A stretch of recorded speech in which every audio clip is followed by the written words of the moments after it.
we go.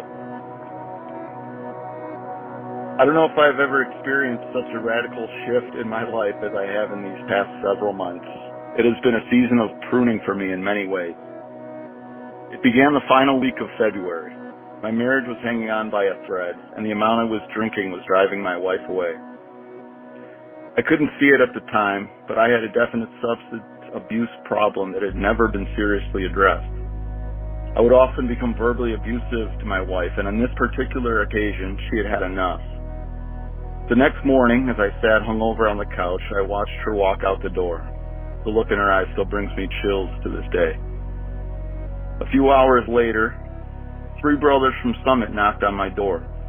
My wife had reached out for help, and they courageously stepped up. They told me my wife doesn't feel safe in her own house, and that I need to pack a bag and leave. My journey towards recovery began in that moment.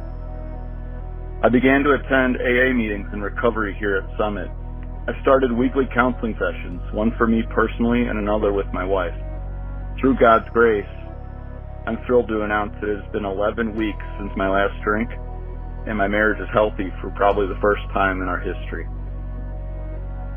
Another pruning event occurred almost exactly 1 month later. I was laid off from my job. I'd been sensing God telling me to leave that job for quite some time prior to all of this.